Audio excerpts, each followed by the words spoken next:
Good evening, everyone, and welcome to session 3 of the 2021 Racial Justice Summit, Racial Justice in Education. My name is Charline Alphonso, and I'm the education reporter at the Globe and Mail with a focus on kindergarten to the grade 12 years. I would just like everyone to know that simultaneous French translation can be accessed by clicking the Globe interpretation on the bottom right of your screen. I'm pleased to be coming to you from the traditional territory of many nations, including the Mississaugas of the Credit, the Anishinaabe, the Chippewa, the Haudenosaunee, and the Wendat people, and is now home to many diverse First Nations, Inuit, and Métis. We also acknowledge that Toronto is covered by Treaty 13 with the Mississaugas of the Credit. Before we begin, we'd like to show you a short video to acknowledge the sponsors of this summit.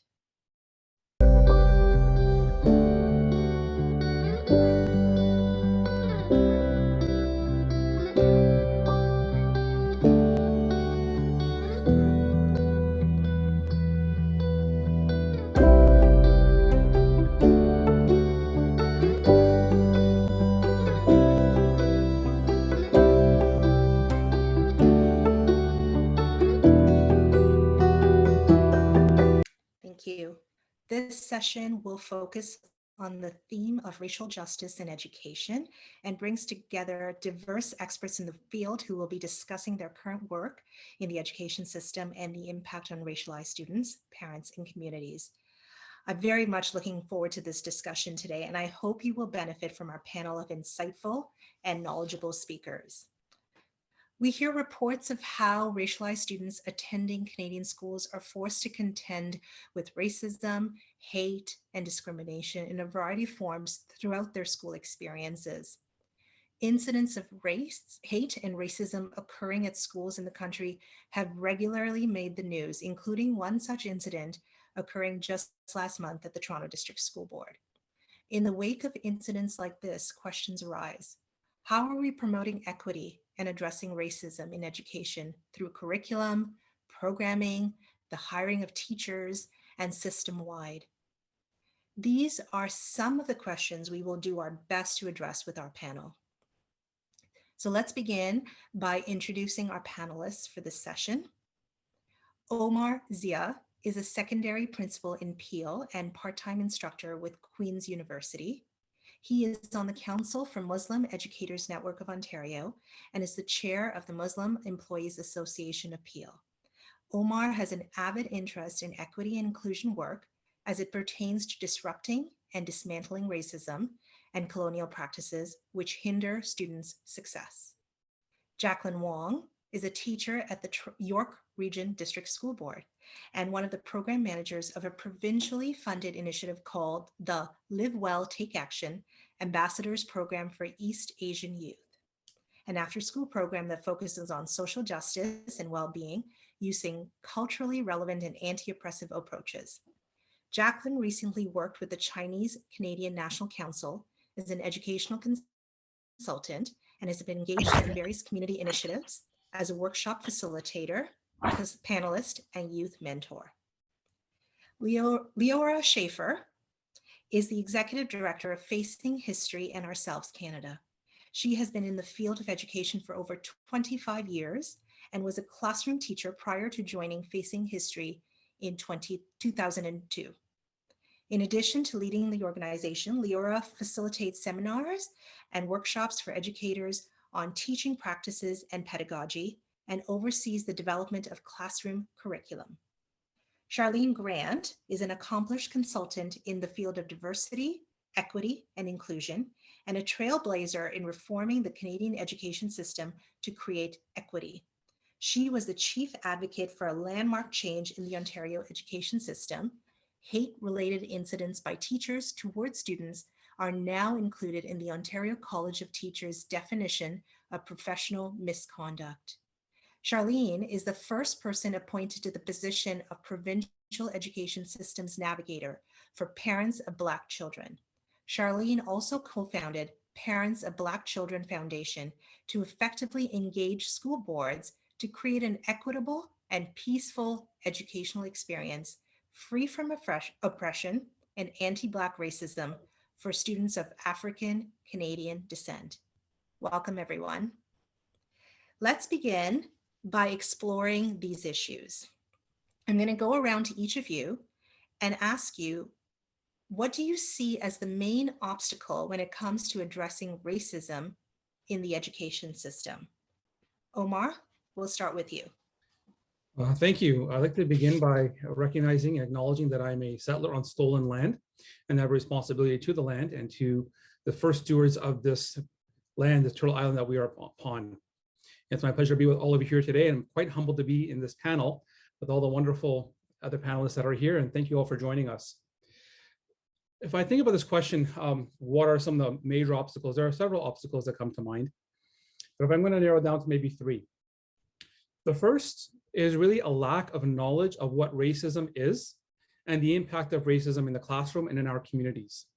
It might sound a little odd to say that, but from a teaching perspective, as a person who's been a teacher 22 years now, what I have noticed is that if I think about myself, for example, it has been 22 years since I was in the Faculty of Education. 22 years ago, I was in that active learning state, learning about not just education, but when we're in university, we're more accustomed to learning and to researching and to changing our opinions and reviewing and revising our opinions.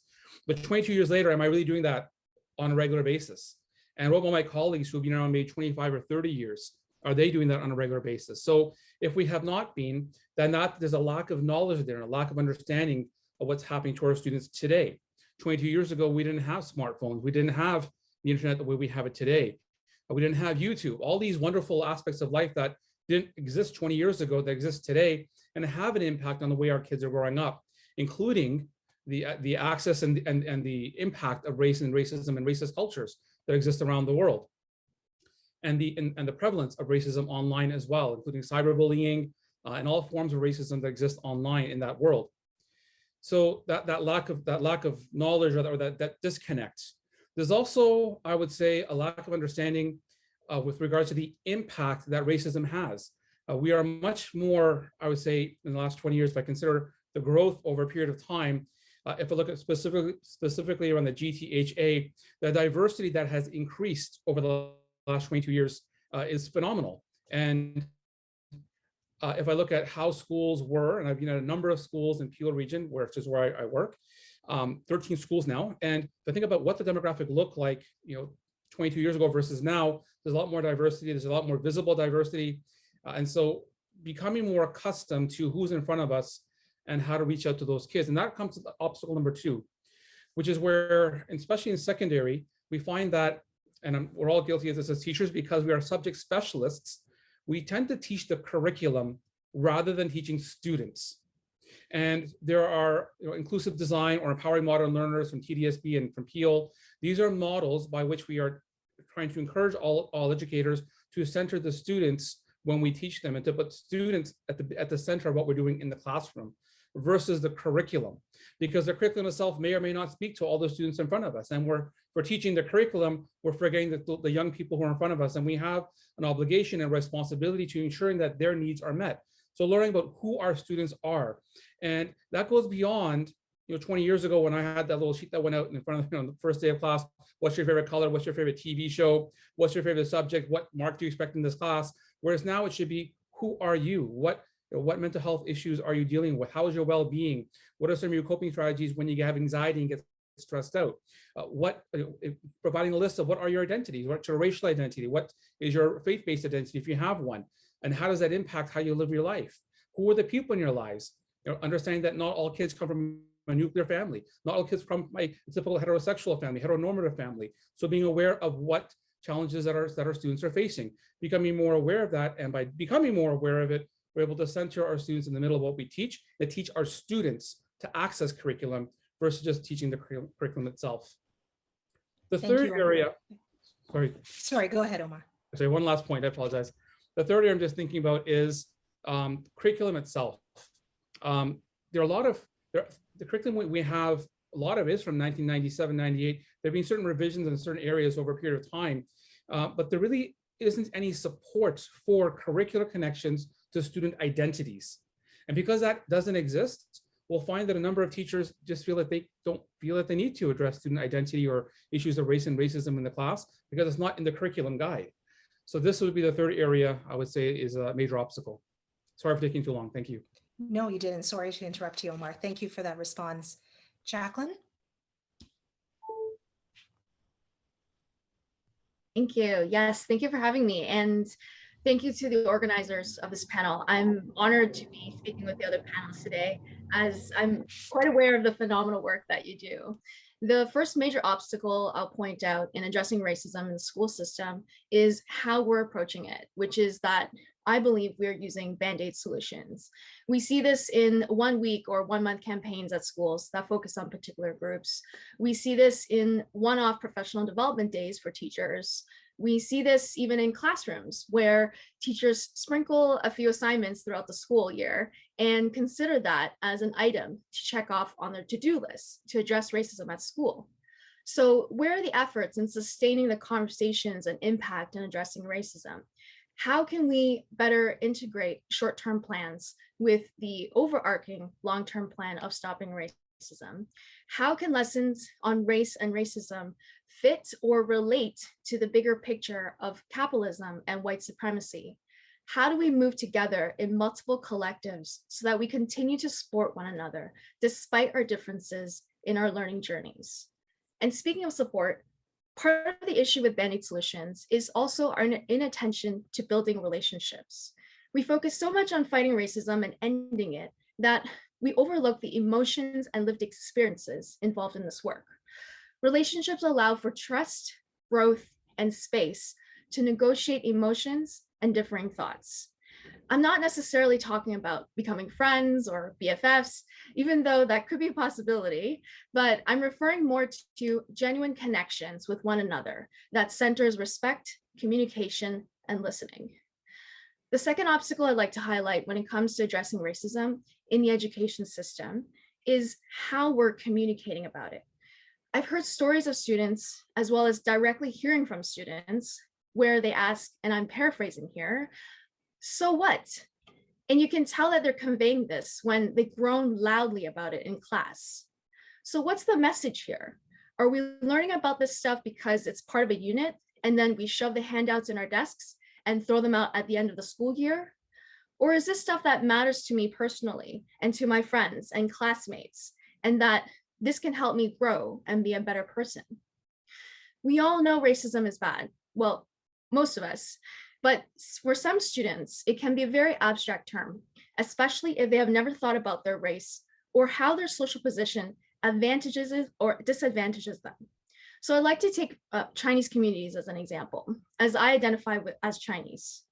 My family immigrated to Canada when I was 4, and their priorities were feeding me and my brothers, learning English, and trying to navigate the healthcare system and neighborhood. They were in survival mode.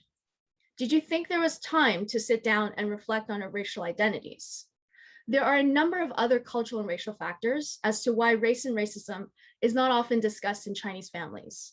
But my point here is that there seems to be this assumption in classrooms that we can just introduce racism and that's that. There's no getting to the why and how of this work. There are little or no conversations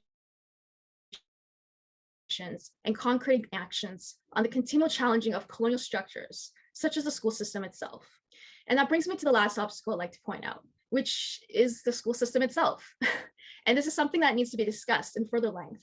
But I'll just say this for now, as I mentioned earlier, that the school system is a colonial structure, and the curriculum is designed to perpetuate racism and hurt those who are marginalized. So we're going up against something quite massive, and that's something that I believe we need to ground ourselves in understanding when it comes to anti-oppressive education. Thank you, Jaclyn. Leora? Hi, I want to add my thank you to the coordinators and the Canadian Race Relations Foundation and the Urban Alliance on Race relations. And just to say and add my gratitude to my co-panelists. I think this is a really interesting and important topic, and it's really an honor to be on the panel with all of you. And in fact, Jaclyn, my first point was where you ended, so it's perfect. You know, I think we're working in threes. I also have 3 obstacles that I wanted to address, although I will say from where I sit, to narrow them down to 3 was only a time constraint. We could go on, and I'm hoping that this evening will actually allow us to unearth and dig deeper into many of these, and then additional ones that will come up, I'm certain. I started by thinking about the institution itself and the fact that these, you know, schools haven't changed. Omar spoke about that. You know, our schools look the same, and we've inherited these systems, and we don't actually pause to think about what schools might look like if we actually stood away and thought about the colonial structure of school, how schools as institutions perpetuate systemic racism. And if we thought big, what would it look like if we really could be creative about building schools that were responsive to all the students that are in them? 2, I think, is partly the miseducation of educators. You know, what did I learn in ed school? What did I take away with me? And how am I perpetuating these faulty systems in my own, in just not thinking about what I am doing, because it's how I learned. And I think we need to think about what's happening in schools of ed. And I think that that's happening. But how do we meet the needs of our students by thinking about what teachers bring in? And then I think 3 is actually fear and anxiety. I think teachers, you know, from where I sit as an organization that provides, you know, Facing History and ourselves provides professional development for teachers. So you'll hear me talking a lot about this evening. We understand that if we think about the schools, the classrooms where teachers are standing in front of, and all of the things that we are asking of them, and again, what they learned in schools themselves, it is reasonable to think that teachers feel nervous, pushing up their sleeves and actually addressing systemic racism, white supremacy. We're going to talk in a bit about the histories that we leave out, right? What are the narratives? Who are the voices that are not part of our curriculum? Omar spoke to this. So how are we really equipping teachers to be brave in their classrooms and to actually address what we need them to do, and to create the spaces where all of their students can be seen, where all of their students can be their full selves and not experience racism? And we'll talk, you know, the big egregious mistakes, but also microaggressions that our students experience day in and day out. So, you know, I think that those are my 3, and I'm sure we'll go more and we'll dig deeper. Thank you, Leora. Charline? So, wow. When I think about your question, I think about every day our children, Black students, enter a system that doesn't welcome them, that doesn't value them, and that's purposeful. My ancestors, the education system on a whole was designed to deny anyone that looks like me the right to education. So this was done on purpose. My ancestor used to be whipped and killed if they were caught reading. So when I think of the obstacles that are in the way that affect us, I think about the creation of the whole education system. And it's still the same way. The Education Act my children don't get to see themselves in it. And it was designed for power. And that willingness to give up that power, why would anybody want to do that? So every day our children go into a system that doesn't even see them. Educators look at our children and they try to educate who they think our children are instead of who is in front of them. Not saying all of them. So that is the system on which our children, that violent system that Black students get to go into on a daily basis. And then there's that position to that power that other groups fall into. So when I think about the obstacles, it's everything for us. Everywhere we look, everywhere we turn, there is an obstacle that was specifically put in place to deny us that right to education. So it's a different question for me. It lands differently for me because it hits our children differently, and it makes our children feel unwelcome in every sense of the way. That's historic and it hasn't changed. It's what we're fighting for. So if there's that willingness to fix it, I don't see a fix, I see a dismantling of it. I see a recreation, I don't see a reform. It has to be destroyed and rebuilt with people that look like me there. We had to hide to learn to teach ourselves how to read. That's purposeful. So when I think of the will to change that, it's all hands on deck. And what I mean by that, it's the unions that support racist educators and have Black educators pay dues to defend the ones who perpetrate racism. I look at Ontario College of Teachers. Yes, they included hate-related incidences as professional misconduct, but the accountability piece is missing. I look at even the Faculty of Education. There should be no educator that should leave and graduate without knowing what a microaggression is, or without seeing our children for who they are. It's not our children's job to put themselves in a curriculum or raise their hand and ask the question, where am I? Those are easy fix. Those to me are low-hanging fruit. This is not a difficult thing to fix. We send men and women to the moon and we can't fix racism.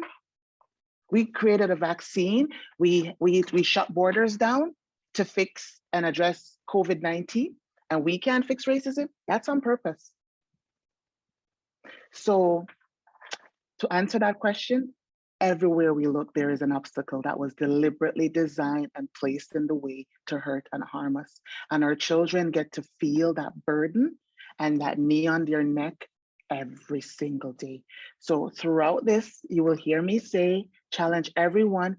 When you get a policy or you're doing a policy procedure or practicing, ask yourself, who is this hurting and who is this elevating? Because you fall one way or another.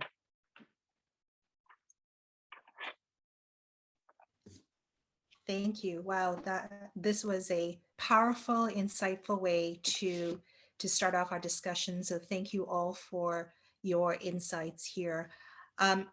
I would like to pose a question to each of you to reflect on your experiences and to share some of your challenges. So Leora, we'll start with you. At Facing History, you have created resources for classrooms and so that educators can address racism and prejudice in history. What has your experience been like encouraging staff and students to face realities that are often erased or avoided? A great question. So I should just clarify, I mean, Facing History, our change model is to work with teachers. So I'm going to speak to the teachers and what that's like. And as I was thinking about how to respond to this question, there's a great quote where Justice Murray Sinclair refers to the act of reconciliation as climbing a mountain. And he said, reconciliation is like climbing a mountain. We must proceed one step at a time. It's not always going to be easy. There's going to be storms. He talks about how hard it is to climb this mountain. And I would say that I think about this mountain and the climbing as we think about bringing sort of the truth of history, bringing unknown histories, or not, they were not unknown, but bringing histories into the curriculum that have been left out historically. They were always known. So they're the teachers who are climbing the mountain. They're breaking a sweat. They are leading the way.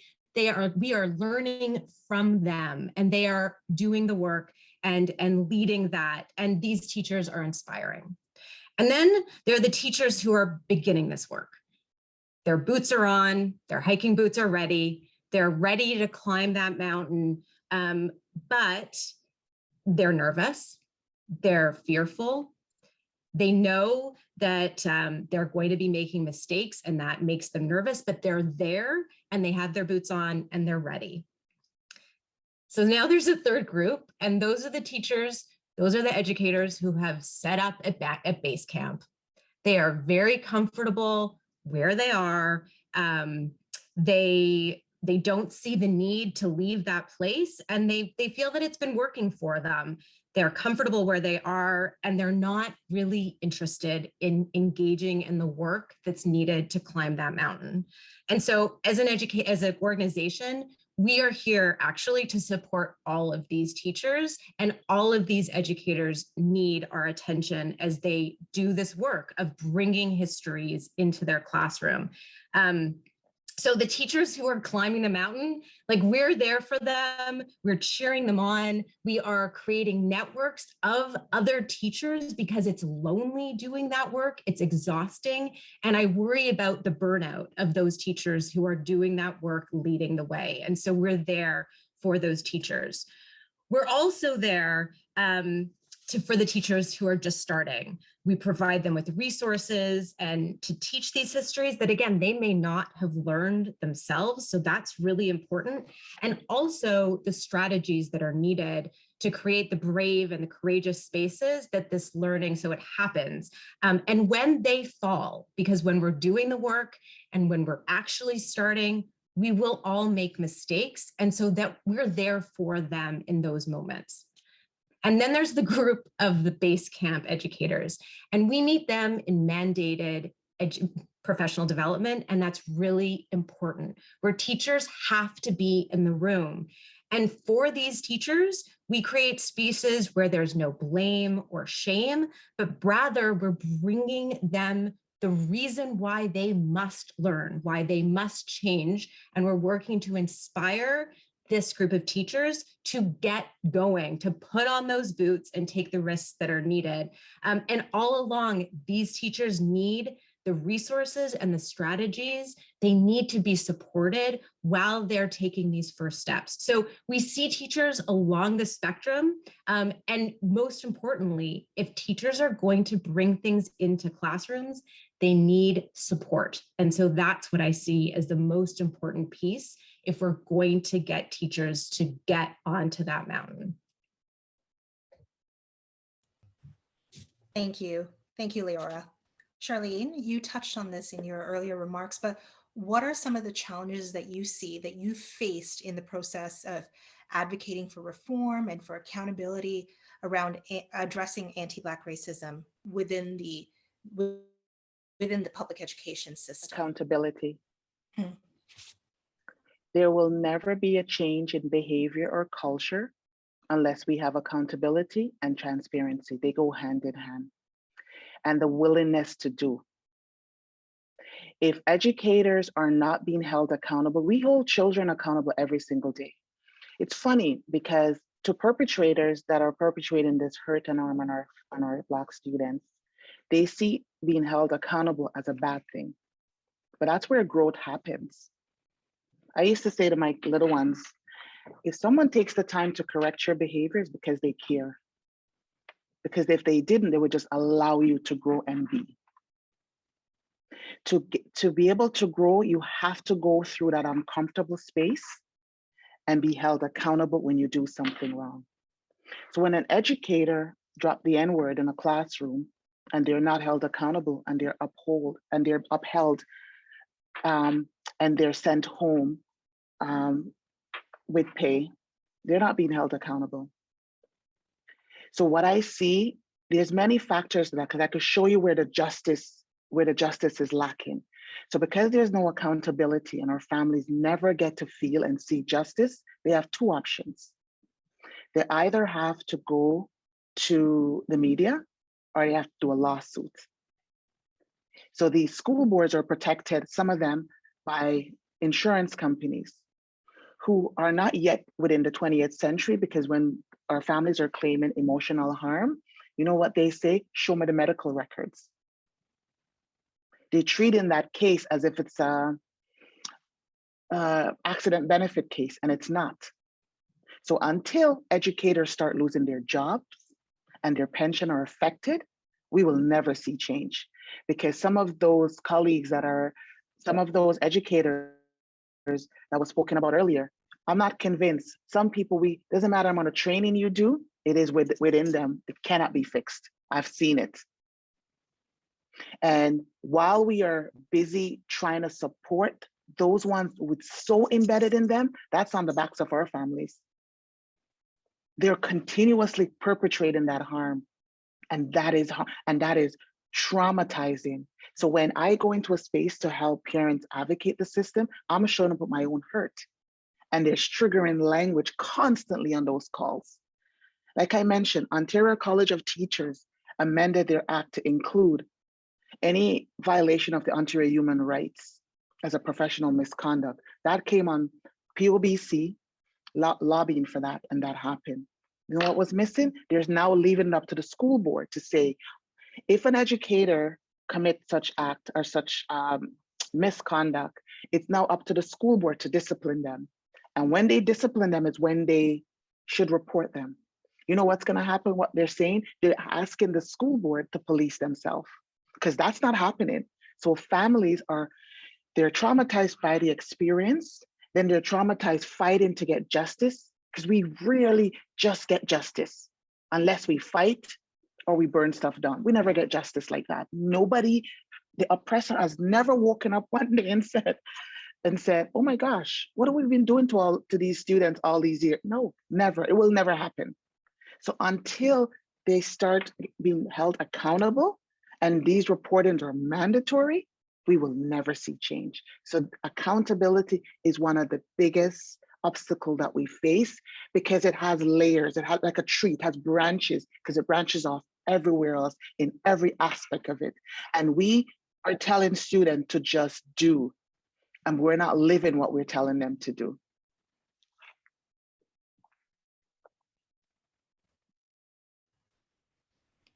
Thank you. Thank you for your response, Charline. Omar, you are a secondary school principal, and I'm just wondering what your experience has been promoting equity and addressing racism in general, but Islamophobia in particular in a school setting. Thank you. First, thank you, Charline, and thank you, Leora, for those tremendous remarks. I'm sitting here learning a lot, so I really do appreciate it. And thank you, Jaclyn, for your remarks as well. It's important for us to see what life is like from someone else's point of view. And every time I listen to speakers such as yourself, I remind myself that it's not enough to look from one point of view. We have to look at another point of view as well, if we're truly going to dismantle and destroy an education system which has been built upon racist principles. In answer to your question, it's interesting when I saw the question. What stands out to me first is that as a high school principal, a secondary school principal, how am I working with through these issues? And what I have learned, which is a sad fact, but reality is that when I was a teacher for so long, my voice was very small. It impacted very few people, really no one beyond who I was actually teaching in front of me, or the few colleagues who would take some time to listen to what I had to share around race and racism, issues around equity and inclusion, and so on. When I became a vice principal, all of a sudden I had a bit more voice, but really I had to do whatever the principal told me to do, whatever the principal allowed me to do. Now that I am a principal, my voice is now heard. So what's interesting, the reason I'm mentioning this is because when it comes to working through race and racism and equity issues within a school system, we have to be at a certain position before our voices are heard. So I have to ask myself the question, if I never made it to this position, would Islamophobia ever be on the radar of my board?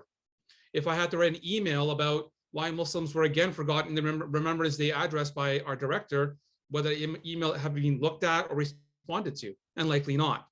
So when we get to certain positions, we have that privilege, it's important for us to be able to use that privilege to ensure that all students benefit, and that when we talk about racism, again, it's not from one perspective only, it's destroying, dismantling a system which is harmful and which causes hurt and harm to so many of our students and their families.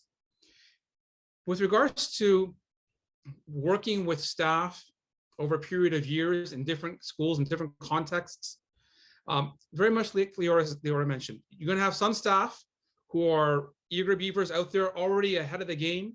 I've already read all the books on the book list for the year. You have those who are just starting out and have a real avid desire to learn.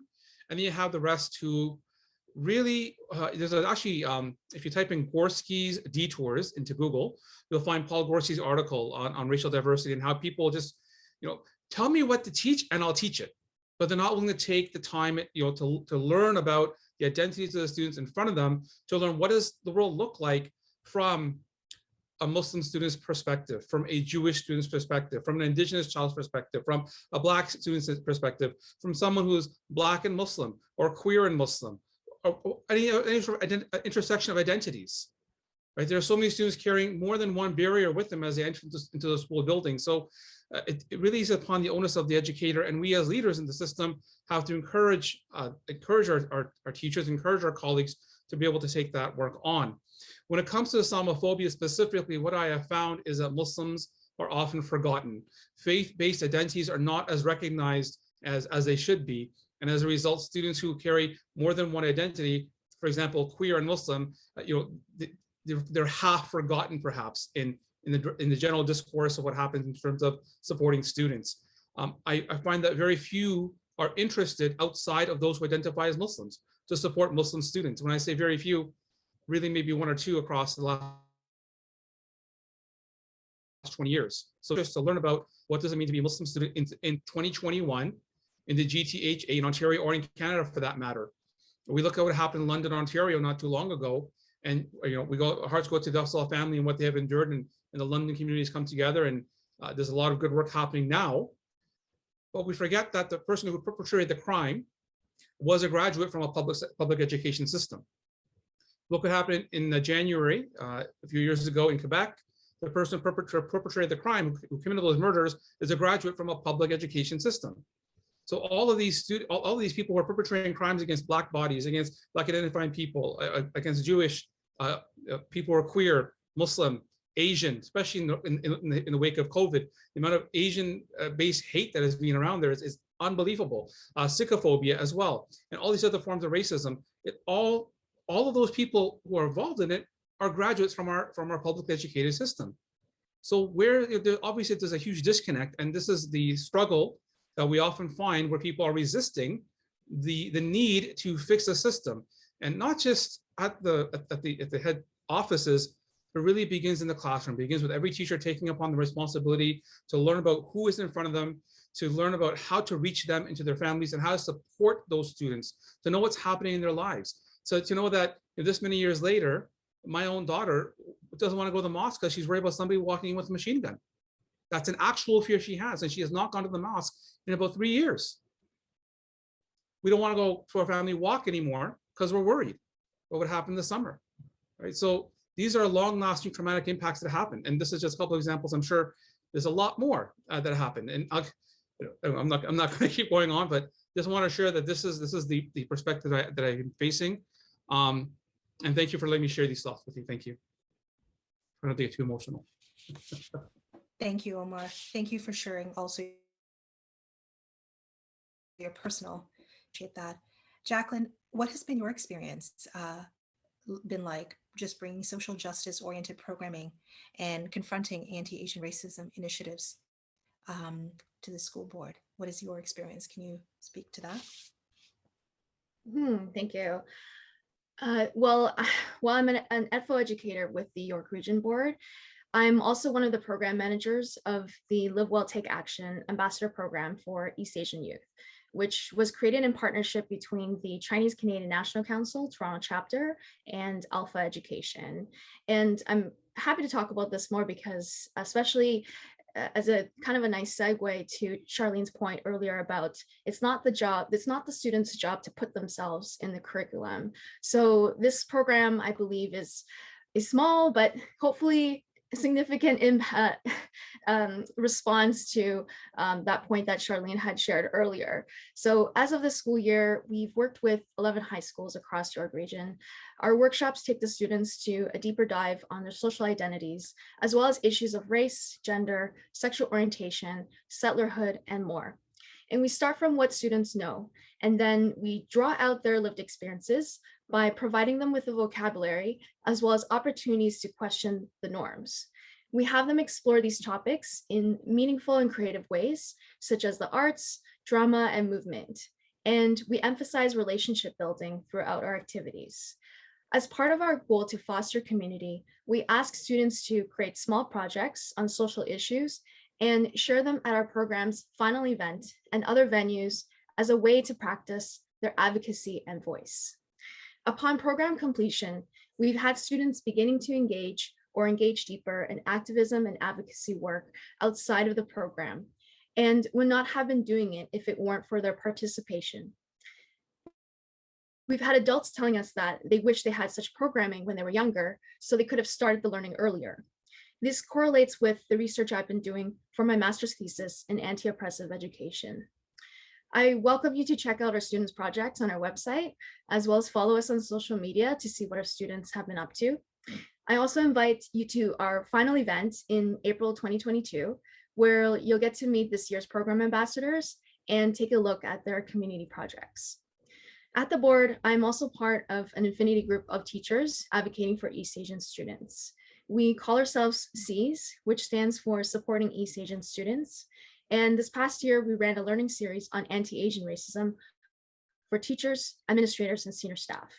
We've had colleagues learning about the prevalence and historical context of anti-Asian racism, and those who've identified as East Asian appreciated the spaces we've created to share their experiences, as they felt that they were being heard or seen.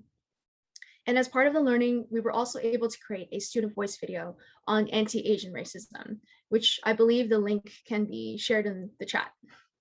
I'm excited to share that we're in the works of putting together a website to act as a home base to mobilize educators, as well as provide resources for further learning. And my last point here is I cannot go without mentioning that a lot of this work is community driven. And we have organizations such as the Chinese Canadian National Council Toronto chapter to thank for. They are an advocacy group for Chinese communities, and it has been around for several decades. This past year, they've collaborated with other organizations on a report about anti-Asian racism across Canada, which you can access at covidracism.ca. Earlier in March, they co-hosted a rally at Queen's Park to raise awareness of anti-Asian racism. And I was one of the marshals down there, and it was just incredible to see the collective effort and solidarity. And so I look forward to seeing more efforts from both the school and community and neighborhoods.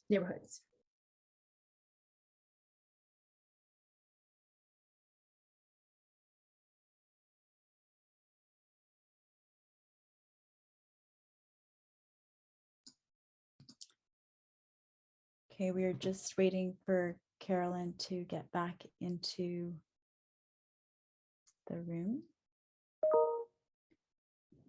Okay, while we do that, maybe we can bring in Leora to talk a little bit now as we shift towards solutions. What are some of the solutions that we need to be addressing as we think about this monumental tasks in front of us? These monumental tasks. I'm happy to go. Oh, Carolyn, Yes. do you want to take back? You're back. Do you want to pick back up where you were? And then we can. I am so sorry, everybody. This is what happens when you have every child and adult in the house using the internet at the same time, as everybody's facing the same situation. Sorry about that. I will pick back up. We are going to go into our solutions segment, but before we go on, just a bit of housekeeping. We would like to remind everyone that we will be going into breakout sessions right after the panel. The choices are anti-Black racism, Islamophobia, anti-Asian racism, and anti-Semitism. If you are joining from a browser, you unfortunately will not have the option to choose, so please add to your Zoom name and put either AB, IS, AA, or AS in brackets, and our technical crew will move you there after this panel discussion. Let's move on to our solutions. I'm sorry that my internet cut out, but hopefully I'm back for the last little bit. Omar, we'll start with you. How can educators create hope for racialized students who have to contend with the realities of hate and prejudice? Thank you. Thank you for the question. Where to begin from? I think that what comes to my mind first is something that Leora mentioned at the very beginning, and that is removal of fear. In order for us to have hope and love, we have to remove the fear. And if we focus on hope and love itself, I believe that we have a workable solution in that. What I mean by that is that in order for any human being to be successful in life, there has to be the love of self, the self-confidence, the self-esteem that is built through a number of lived experiences that they have. School is a major part of all of our students' lives. In fact, all of us who have gone through schooling systems will contend to exactly the same notion that who we are is based on all the experiences we've had through life. And if we have children going through schools where they see themselves in the curriculum, they see themselves in classrooms, they see themselves amongst the peer group, they see teachers who genuinely care about who they are and what they carry with them every time they wake up and leave the home and go around the school, go around the community, then they will learn to love themselves. And I hate to quote Shakespeare, but I'll say it, to thine own self be true. I think that when a person loves themselves, they start to take their belief system, their identity, and wear it proudly, without concern, without worry, without that fear that can hinder their own progress. We as educators have to develop that hope in the lives of our students by having hope in ourselves, by taking time to remove the fears that we have. There's no question that over the last few years, it has been very difficult for myself, being a Muslim identifying South Asian Punjabi male, to be able to talk about race and racism, issues that are dear to me, because a number of my counterparts who do not share the same barriers or do not share the same identities, they do not see this, the reason for this to take center stage at all. I believe in order for us to have hope, we have to be able to build those alliances versus associations. We need to be able to build strength in our student clubs, such as the Black Student Association, Muslim Student Association, Jewish Students Association, and so on. And our my school we call Stand United Together, which is our GSA, and really educating ourselves on human rights, so we can educate our students on human rights, so they can stand up with something concrete, and that we as educators who are trying to ensure a system that is inclusive of all have something that we know that we're following. If it's not in the curriculum, we know it's in the interior human rights, and we can stick to that as our third party to ensure that we are meeting the rights and responsibilities that we have, the roles and responsibilities that we have as educators to those who are in our charge. It's important for us to become aware of the political process. Charline mentioned earlier the unions and how we need to be able to have unions support anti-racism, right? To support anti-racism in schools and to be able to support educators who are trying to establish an anti-racist culture in their schools that are amongst their staff. It's important for us to work with interior quality teachers, as Charlie mentioned, on accountability for anybody who strays from the line of remembering who we are in front of us. Part of the solution also lies in educating our parents. In the region I'm in Peel region, there are a number of immigrant parents who do not know the system. They live in fear because of perhaps where they came from, in their home countries where they don't have a voice. Here in the system, parents do have a voice, they have agency to be able to speak up and to learn and to advocate for their children. So it's important for us as educators to establish affinity groups, not just for students, but for our parents as well. A black school council, a Muslim school council, a Jewish school council, a queer school council, so that parents also learn about their voice and how they can advocate for their children's needs and perhaps even for their own needs in a system such as a public education system. So I hope I've provided some ideas about how we can work towards solving these issues. Thank you. Really great points. Thank you so much, Omar. Leora, how can students and school boards better incorporate the concept of facing history and facing the realities of racism and prejudice into classrooms and curriculums, including as it applies to anti-Semitism in our educational institutions? So, Charline, I keep thinking about where you started and saying that training isn't enough, and it's going through my head. I'm really thinking about that, and I think that training is often a Band-Aid solution, like Jaclyn spoke to earlier. It's a one-off. It's come if you want. It's 30, it's an hour and 15. Maybe it's on Zoom.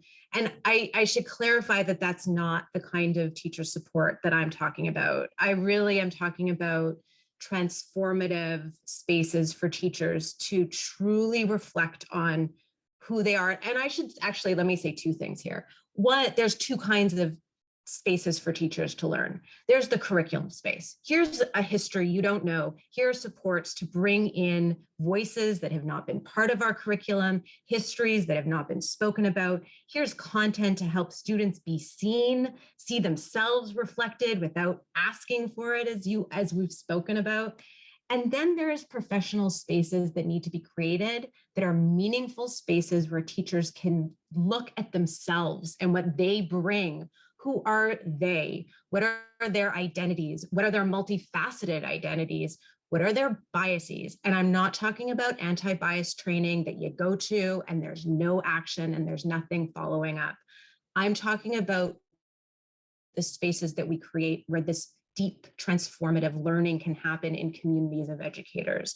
And I will say just very quickly that I think that needs to not happen on teachers' time in the summer on their own. I think teachers need to be given the respect of their own time, and that this has to happen within their work days, or else it's not happening. It can't happen. It's an equity issue.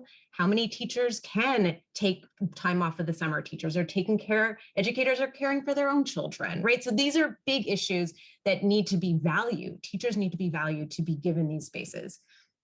That's one thing. Now, anti-Semitism, like this is a big topic. And so I hope we'll have some time to further discuss it.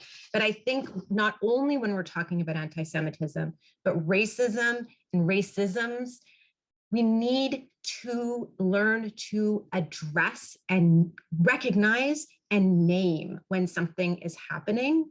Of course, I said this earlier, there are the egregious acts where we're like, that is wrong.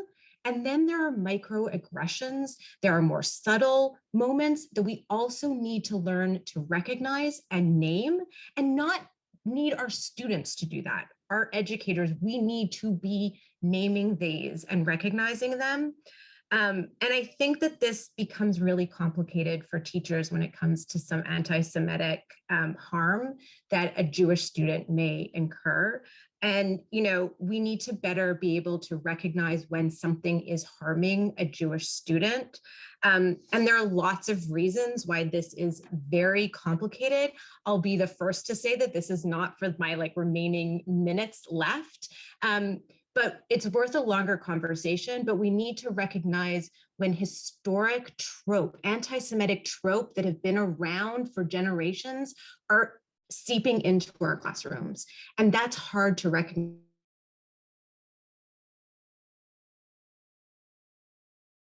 And we need to, and then finally, I will say to preventing harm for students. Omar mentioned this, we need to be careful about the assumptions that we make about who are the students in our classes. And in the case of anti-Semitism, we may not know who is Jewish. Identities are complicated, intersectional, they're complex, and this goes for all of our students. There's been a white Ashkenazi normative notion of who Jewish students are, and that's simply not the case. Jews of color are in classrooms across the province, across the country, and those Jews of color are hearing anti-Semitic comments while also possibly experiencing other forms of racism. So more for a breakout, more for future conversations, but it's complex. Thank you, Leora.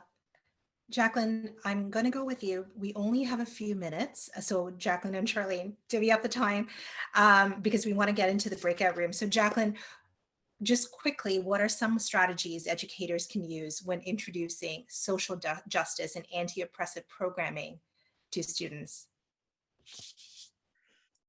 Yes, I'll go as quickly as I can, as I do definitely want to hear from Charline. But I'm really glad at least my colleagues are covering the more bigger picture kind of issues and approaches, because I'm more on the frontline workers, frontline kind of aspect. So I'd like to talk more about the design of lessons and how we approach students in that kind of way. So when I was describing the youth program, I talked about bringing awareness to one's lived experiences. So that includes the various contexts they find themselves in, such as school and family. But this is also in reference to systems such as the media, the government, and other institutions that have had an influence on students. So now we're exploring race and racism, not just within the students' individual lives, but also at the systemic level. Now we're talking about contextualizing or raising students' awareness of their surroundings to better understand how racism and racial hierarchies exist in their lives. So context matters in learning about addressing racism. Another strategic approach we can consider is to provide multiple entries of learning about anti-oppression. So at the youth program, we found that some topics resonated more with students more than others. So even though race was a central topic, some students were more inclined to look into gender or sexual orientation.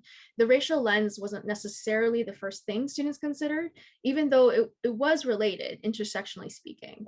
And so for some students, that could be because they were simply not able to relate to it at first. So this touches upon my earlier point about some folks in Chinese communities who have not had the opportunities to deeply examine their racial identities. This also goes for the students who were asking, so what? Maybe they'd be more inclined to learn about oppression from their socioeconomic status or gender before they explore their racial identities. Maybe issues of poverty or sexism resonate more than racism at first, but eventually lessons with an intersectional approach may bring us back to issues of race and racism. And the final point I'll touch upon is that learning about social justice is a lifelong commitment. So let's equip students with the tools to continue doing this work within and outside classrooms. I suggest to educators that there needs to be more explicit teaching of skills and opportunities to develop them. So we're not only talking about building a vocabulary base, but also skills such as critical thinking, speaking out, and even listening. If we don't promote lifelong learning in addressing racism, we're sending a message to students that their learning of social justice ends once school is over. And so for further learning of anti-oppressive education, Dr. Kevin Kumashiro's work is a favorite of mine, as he talks about how anti-oppressive education needs to have ongoing reflection, being comfortable with discomfort, and the expectation that there will be crisis or heated emotions involved in this learning. Thank you, Jaclyn. Charline, you have the last word. Yes. And how can we continue this momentum and push for change when it comes to accountability in the education system? So everything we do at POBC, we look for transformational change and systemic change. We're not interested in the Band-Aid solution or the conditional changes that we are often given or the changes that don't go far enough. So I was on a call earlier today, and some of the things we discussed and we brought up was our demand. So at POBC last summer, we gave the Minister of Education a list of 10 demands. One being the education system, we have left it up to them for years to police themselves. So if we have an independent body, very similar to CRA, at an arm's length, that could go in and audit the education system, not just for racist behavior, but for even mismanagement of funds. It would be a different type of accountability because it's not the same educator audited himself. Parents, especially Black parents, especially Black moms, have always been on the front line. We're gonna do it regardless, because for us, it's a form of survival. We need to survive. So if there is an independent body, auditing body to audit the school board, we will see change. What we need and what I get to see on a daily basis, because I get the opportunity to meet with many directors of education. Everybody's doing this work differently. If anybody's here that's familiar with child welfare, we'll know that One Vision, One Voice was a provincial mandate that was like a Bible that gave child welfare step by step of what to do to end systems abuse. We need a provincial equity strategy, because there's those educators that wait to be told. I'm not talking about the ones who are doing the work, the ones who are waiting to be told what to do. So if it comes from the provincially, then regardless if we have Black bodies or other racialized groups in the schools up north, everybody gets to learn, because we're not just talking about accountability or anti-Black racism from a racism strategy. It will cover everything. We're talking about best practices that an educator could flip open and see what to do when the N-word is used. That would be key and crucial into changing things. If we are tying educators' promotion or hiring practice into their equity practice, or them practicing to be anti-racist, you will see change. If that is tied into their performance review. If before they get hired, they do a bias assessment to come in, and every 6 months that is done, that way the ones that seep in that we didn't get before, we will be able to see, we'll be able to identify who they are. If the unions treat anti-Black racism as violent as sexual assault or physical assault, and stop supporting educators who perpetuate anti-Black racism or any type of hate on our children, we will see a shift in culture and behavior. One of the things we're focusing on this year is systems abuse, because we see the system colluding to harm our children. And when I look up the definition of caregivers, it is different from a parent than it is from an educator.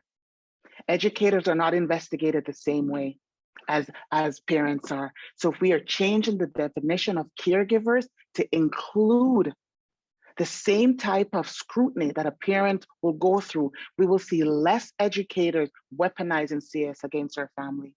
I am not interested in Band-Aid solution. I'm interested in show me, put your money where your mouth is and make a systemic change. OCT needs to go back to the table and make reporting of educators that violate a student's human rights as a mandatory reporting. And every school board should have on retainer an independent investigator to investigate every hate crime or hate incident that comes to them. That serves two purposes. I've said it many times. I am not looking for a particular answer. I'm looking for the truth. The union should jump on board with this, because when educators accused of something, you get the independent investigator to uncover the truth. And when there is, and whatever the result is, then discipline should be administered. Those are the type of systemic changes that will make a difference, and we see a shift in culture. Not to mention, we need to redesign the Education Act. And I will stop there. Thank you, Charline. Thank you, everyone, for your insights. I learned so much from this discussion, and I'm sure our participants are eager to contribute their thoughts and go even deeper with all of you in the breakout rooms.